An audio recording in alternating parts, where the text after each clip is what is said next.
안녕하세요 여러분, 윤하나입니다.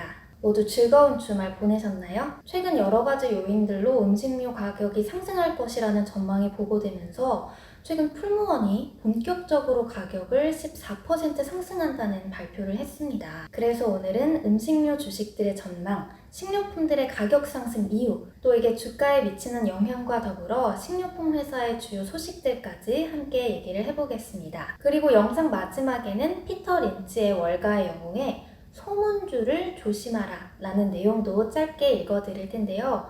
요즘같이 각종 확인되지 않는 뉴스들과 테마주, 급등주, 작전주들까지 활기를 칠 때를 방지하기 위해 아주 중요한 내용인 것 같아 여러분들도 꼭 이 부분을 숙지하셨으면 좋겠습니다. 자, 요즘에 자동차, 반도체 회사의 보고서도 매일 나오고 있지만 계속해서 음식료 관련 회사들의 보고서가 많이 나오더라고요. 근데 지금 가장 주목되고 있는 문제는 바로 식료품 가격 상승이죠. 지금 국제 곡물 가격이 상승해서 올 하반기에는 국내 식료품 가격 인상 가능성이 더 커지고 있다고 하는데요. 요즘에 사람들이 아침, 점심, 저녁 삼시세끼 안 먹는 시대라고 하면서 점점만 먹는다. 그래서 간단한 식품들의 매출이 올랐다고 하는데 이거 확실한 통계 맞나요?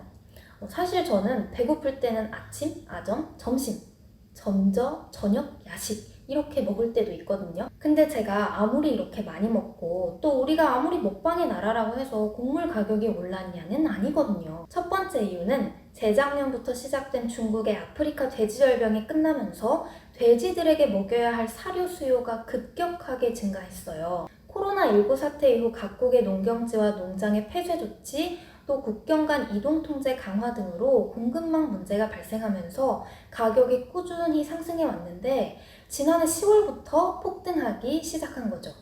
여기서 폭등의 원인은 바로 중국의 돼지들입니다. 돼지 열병이 사라지니까 이제 돼지들이 3억 8천 마리까지 회복했대요. 이러다 보니까 또 돼지는 많이 먹잖아요. 그래서 돼지 사료가 부족해진 중국이 막대한 양의 곡물을 쓸어 담기 시작하면서 국제 곡물가가 폭등한 것으로 지금 분석되고 있다고 해요. 또 작년 7월에는 중국의 양쯔강에서 대홍수가 났는데 이 홍수로 260억 달러의 피해가 발생하면서 막대한 면적의 농경지가 물에 가라앉았고 곡물 가격이 20% 급등하기도 했는데요. 이때도 쌀 가격이 폭등하면서 인터넷에서 먹방 방송을 규제하고 있대요. 먹방 하지 마라. 그냥 단체로 중국인들 다이어트 하자는 거예요. 또 음식을 남기지 말자라는 캠페인도 벌이고 있다고 합니다. 또 미국도 주요 농장과 식료품 공장 등이 코로나로 장기간 문을 닫으면서 가공육과 식료품 가격이 20%에서 30% 급등했고 캘리포니아 산불까지 장기화되면서 농업 생산량 자체도 크게 감소하고 있다고 해요. 근데 여기서 끝이 아닙니다.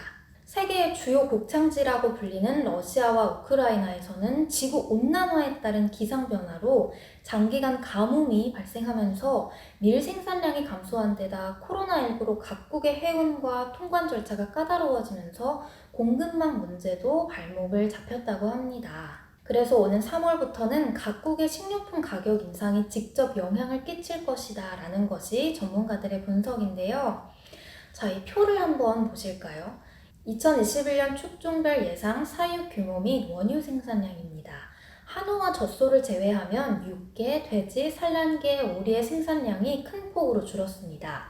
그래서 지금 닭이 없어서 치킨 값이 오를 거라는 말도 있고 계란은 설을 앞두고 한 사람당 한 판씩만 판매한다는 규정을 마트에서 내놓고 있죠. 자, 또 얼마 전에는 풀무원이 최근 두부 가격을 인상한다는 사실이 알려지면서 연이은 식료품 물가 상승을 걱정하는 전망이 나오고 있는데요. 풀무원이 전국 주요 할인점에 두부 납품 가격을 최대 14% 올리고 콩나물 납품 가격을 최대 10% 인상한다는 공고문을 냈다고 합니다. 그래서 부침 두부는 4,731원, 콩나물은 2,530원까지 상승할 것으로 계산되는데요. 이제는 두부 한 무에 5,000원 시대가 곧 열릴지도 모르겠네요. 그럼 이제 식당에서 두부가 들어가는 수많은 찌개류의 가격도 곧 상승하겠네요. 김치찌개, 된장찌개, 부대찌개. 자, 왜냐하면 풀무원의 이 두부와 콩나물은 엄청난 시장 지배력이 있어요. 풀무원은 국내 두부와 콩나물 콩나물 시장에서 절반에 가까운 시장 점유율을 차지하고 있는데요. 2020년 3분기 기준 풀무원의 두부와 콩나물 시장 점유율은 각각 45%로 알려졌어요. 45%도 45%지만 이러한 점유율이 큰 경쟁사나 흔들림 없이 10년 동안 유지됐다는 점인데요. 근데 풀무원이 오래전부터 해외 시장에 진출하면서 적자를 내고 있음에도 해외 진출에 아주 많은 공을 들여왔는데요. 사실 저는 왜 풀무원이 해외에서 적자인지 알아요. 저 미국에 있을 때 풀무원 두부 한 번도 안 사 먹었거든요. 미국에 풀무원보다 좋고 풀무원 두부보다 훨씬 저렴한 두부가 많아요. 풀무원 두부가 만약에 4불 99이면 미국에서 만든 두부는 1불 99이거나 69센트일 때도 많아요. 아무튼 이렇게 풀무원이 한국에서는 시장 점유율이 크기 때문에 정부의 눈치를 많이 보는 업체 중 하나이기도 한데요. 과거 2011년에 식료품 가격을 평균 7% 올린다고 발표했다가 정부가 소비자 물가에 악영향을 줄 수 있다고 협회를 통해 압박하자 반나절 만에 가격 인상을 번복한 바 있습니다. 이후 2012년부터 15년까지는 4년 동안 두부 가격 인상을 하지 않다가 2016년에 3,950원으로 오른 뒤 2019년에 가격을 인상하고 2년 만에 올해 최대 14%를 인상하겠다고 한 것입니다. 물론 소비자들에게는 정말 반갑지 못한 소식인데요. 몇 년 뒤에는 어머니의 된장국이 엄청 럭셔리한 음식이 될 수도 있겠다라는 말도 나오고 있어요. 그럼 이제 음식료 관련해서 보고서를 한번 볼까요? 심은주 애널리스트의 보고서 제목은 냠냠냠입니다. 주간 관심 종목으로 오리온이 있네요. 올해 견조한 실적이 전망되고 지금 주가가 별로 오르지 않았으니 저가 매수의 기회일 수 있다는 의견이 있고요. 또 CJ 제일제당도 여기 포함되어 있는데 아까 돼지들 사료 제가 말씀드렸잖아요. CJ가 동물 사료를 하고 있기 때문에 사료 첨가제 가격이 많이 상승할 것으로 예상돼서 주가 상승 기대가 큰 것으로 보이고 오늘 많이 또 주가가 올랐더라고요.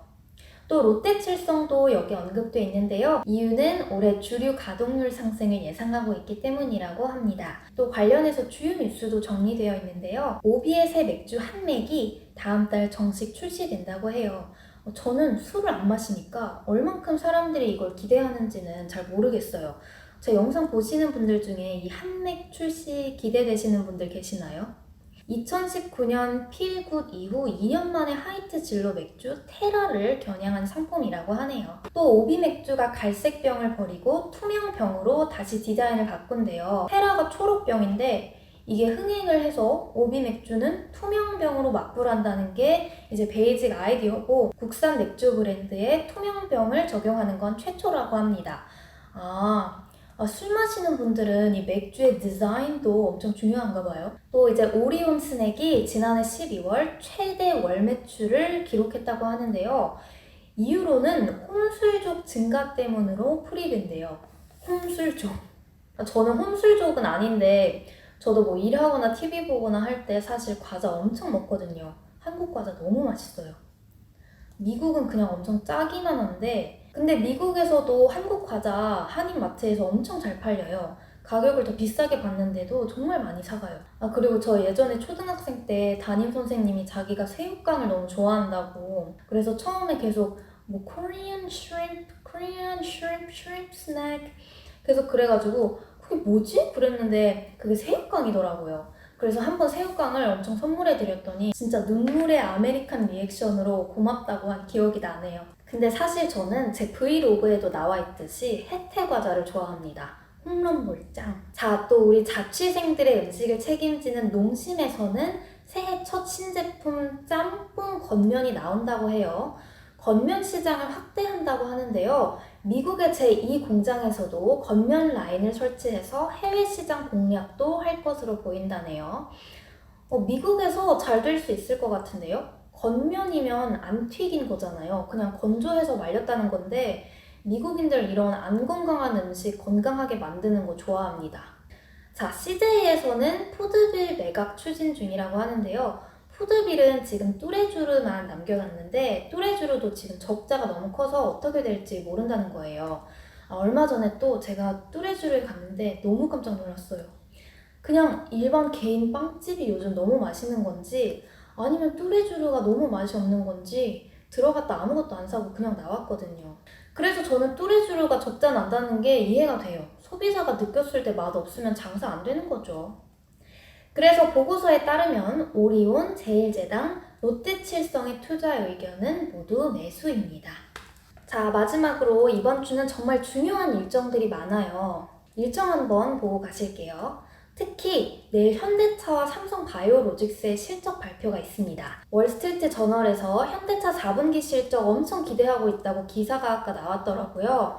그리고 26일에는 LG화학, 삼성전기, LG디스플레이, 기아차, LG생활건강, 현대오토에버의 실적 발표가 있는 날입니다. 또 28일이 아주 중요한 날인데요. 바로 삼성전자, 네이버, 현대모비스, 삼성 SDI, 포스코, 현대제철, S호lding의 실적 발표가 있습니다. 특히 삼성전자가 새로운 주주환원 정책을 발표하기 때문에 이 부분에 대한 기대도 지금 큰 상황이에요. 또 오늘 이재용 삼성전자 부회장이 재상고 포기한다는 뉴스가 나왔죠. 국정농단 사건 관련 파기환송심 재판부에서 2년 6개월 실형 선고를 겸허히 받아들이고 재상고하지 않기로 했다고 이 부회장의 변호인인 이인재 변호사가 기자들에게 문자를 보냈다고 합니다. 자, 이제 소문주를 조심하라 라는 피터 린치의 책을 읽어드릴게요. 이게 정말 중요한 내용인 게 이 주식 좋다더라, 저 주식 좋다더라 부터 시작해서 요즘 뭐 사야 해요? 까지 주식계의 팔랑귀들을 위한 내용입니다. 주식시장은 그 누구도 믿으면 안 되는 곳입니다. 여러분, 콩나물 하나를 사도 흠집이 없나 있나 뒤집어 보고 사는데 큰돈 들여서 투자하실 때 소문 듣고 아무거나 사시면 안 되겠죠? 자, 그럼 읽어보겠습니다. 소문주를 조심하라. 사람들은 내게 자주 전화를 걸어 마젤라 펀드의 건실한 회사를 편입할 것을 추천한다. 이어서 이들은 대개 비밀 이야기라도 털어놓듯이 목소리를 한껏 낮추며 이렇게 말한다. 대단한 종목을 알려드리려고 합니다. 펀드에 편입하기에는 너무 작은 종목이지만 개인 계좌에라도 넣어야 합니다. 아이디어가 환상적이에요. 대박 날 것입니다.